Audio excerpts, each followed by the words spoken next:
Hello again, everyone. Today I'm doing my September wrap up and kind of an October TBR. It's not recently discovered, but I know I'm more of a mood reader, so making these TBRs has made me not want to read some of the books that I put on it. It makes me dread picking up, not really dread. It makes me not look forward to picking up a book if I know that I need to read it this month. So I'm gonna do a small, basically, TBR for October, and that way some of the other books that I want to read, I can read them more at my leisure. Basically, one of the things I know I'm going to keep doing is drawing a monthly book from my little jar here, because of all the books I have on my shelves that I just haven't felt like reading. It's kind of forced me to pick up those books again. Most of them were from book subscriptions that I had gotten and then just never read the books. So first off, from my September TBR, I did read my 2 volumes of Spy X Family finally. I've watched the anime, the season 1 of the anime, so I kind of knew what was going to happen in these. It is very cute, wholesome, entertaining to me. Basically, Twilight, a master spy, must infiltrate a school to get close to his target who has a son at this school. So he has to have a fake wife who turns out is an assassin. He doesn't know she's an assassin. She doesn't know that he's a spy. He also has to adopt a child to go to the school, which is Anya. Anya can read people's minds. No one knows that Anya can read people's minds, so she knows that her fake father is a spy and her fake mother is an assassin.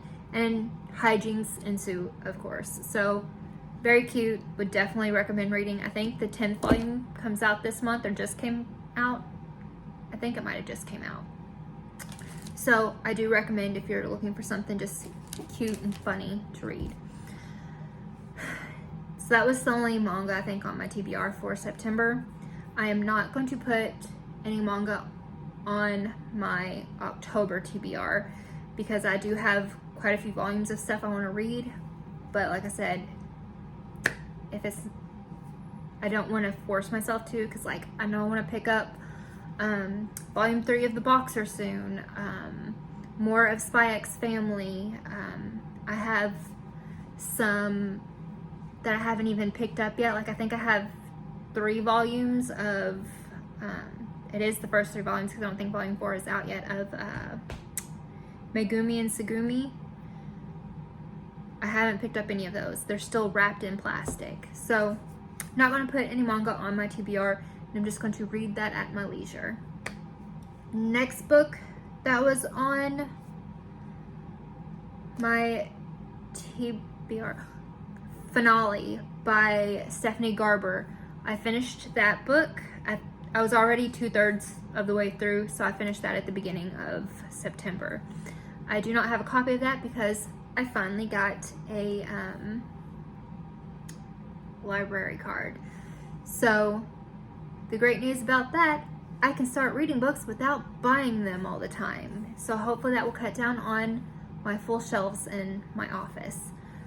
Also, they have audiobooks, so I can hold audiobooks on there because I have my own office at work, and as long as I keep only one headphone in at a time, I'm allowed to listen to audiobooks while I'm at work now, so I should be getting through more books this month if I can do that, right? So that is the plan for that. So Finale was finished. Also, one of the audio books that I listened to, one of the audiobooks I listened to this past month was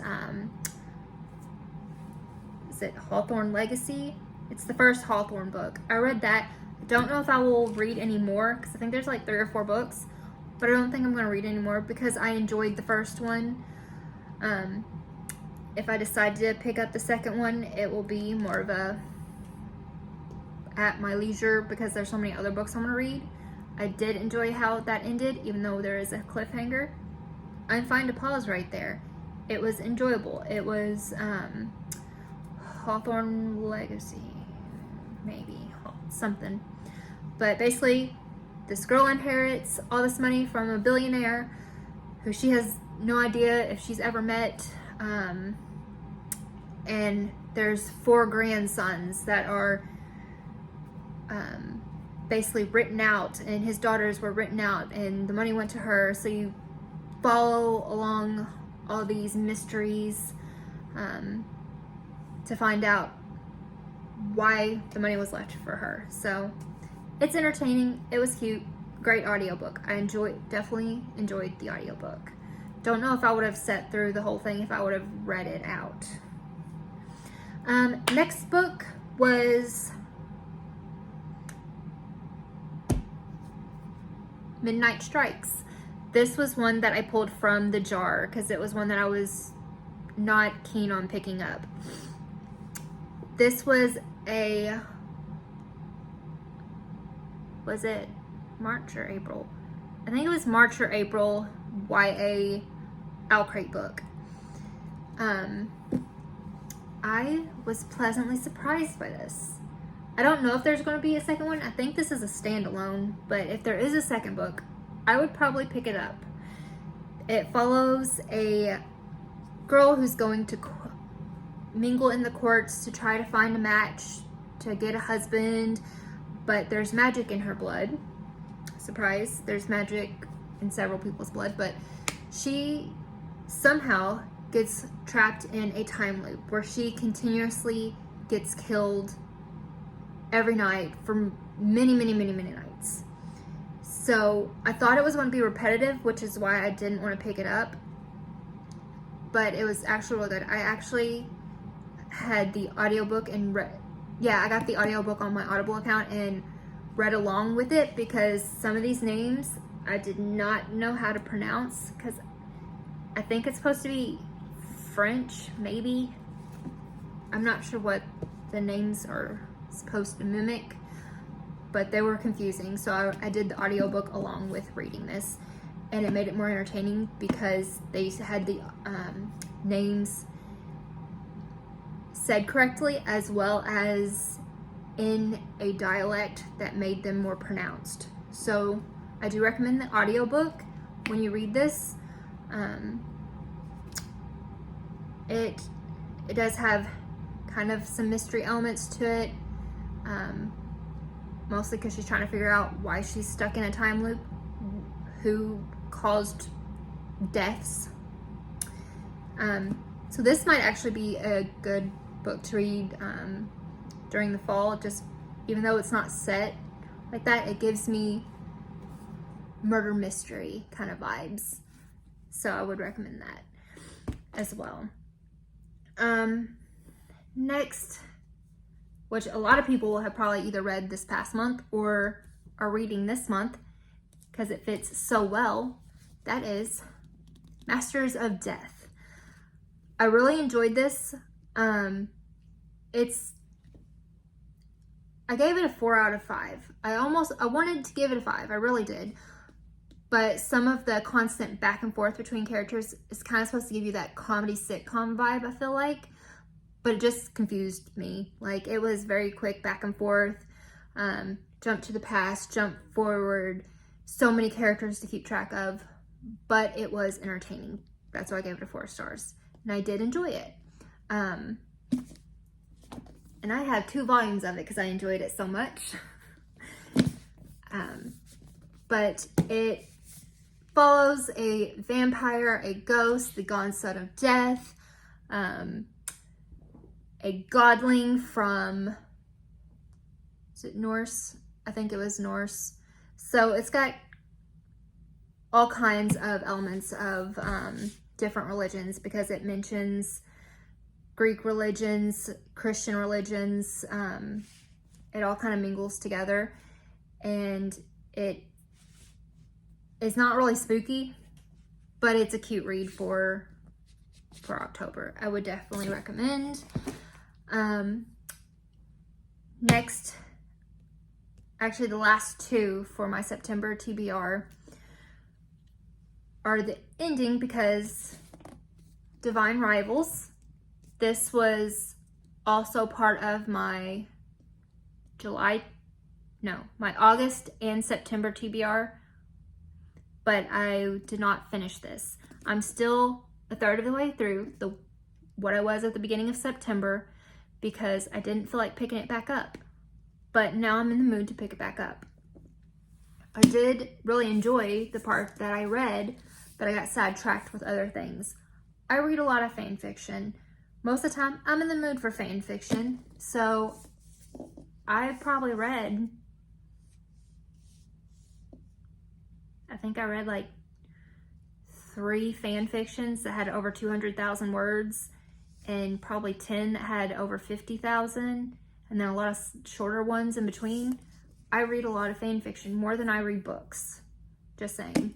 So Divine Rivals was part of my September TBR. Did not read any of it in September. Going to finally finish the last 2/3 of this in October. That's why this is part of a kind of October TBR. Same with The Dark King. This was on my August and September. Did not pick it up in either month. And it was one that I pulled out of my to be read jar.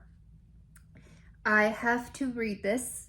I'm making myself, I have to read this month, or I have to unhaul it. And I have 2 copies of this, because I also have the bookish box edition. So I've got to read this month, or I have to unhaul it, because that was part of why I decided to start doing the TBR. Because if I'm not going to read books that are on my shelf, then I have to unhaul them. 3rd month has to be unhauled if I do not read it. So I'm going to force myself to read it. If I don't like, it's still going to be unhauled. If I do like, then I might keep the special edition and pass off this to maybe my boyfriend's stepmom, because she likes the same kind of dark fantasy that I do. So those were the last 2 books. So now for my October TBR, obviously finishing Divine Rivals, reading The Dark King, and the last one that I'm going to make myself read for October. It's only going to be 3 books for October. The rest will be mood reading. It'll be whatever I pull off here. So, which I think I've even added more books to my shelves, so I probably should be adding more in here from book boxes, because like I don't think I have the copy. I don't think I have like Crescent City. Mostly the reason I don't have Crescent City in here is because I do want to read it, but I also just keep putting it off. So I feel like I need to just throw it in here. Same with some that came out of my newest book boxes. I don't know that I have, I'm drawing a blank. Some of the other ones that came from book boxes. I think it's got something, the stars and something. I don't have that in here because that was a more recent one after I made the jar. So I feel like there's other books that I need to put in here because I keep putting it off. So let's see what other one. Bone Crier's Moon. It might be a good one to read for the fall. That's one that I just keep putting off, and I think there might be a sequel to that. I don't know. Like I said, I keep putting things off. So my 3 books for October: Bone Crier's Moon, The Dark King, Finish Divine Rivals. Everything else is going to be mood reading, and I do have a list of books that I've been wanting to read and that I think would be great for the month of October. And some of those I do have on hold at my library now that I have a card. So thank you so much for watching. I hope you enjoyed it. If you liked, please give it a thumbs up. And if you want to see more from me, please think about subscribing. Thanks so much for watching. Bye.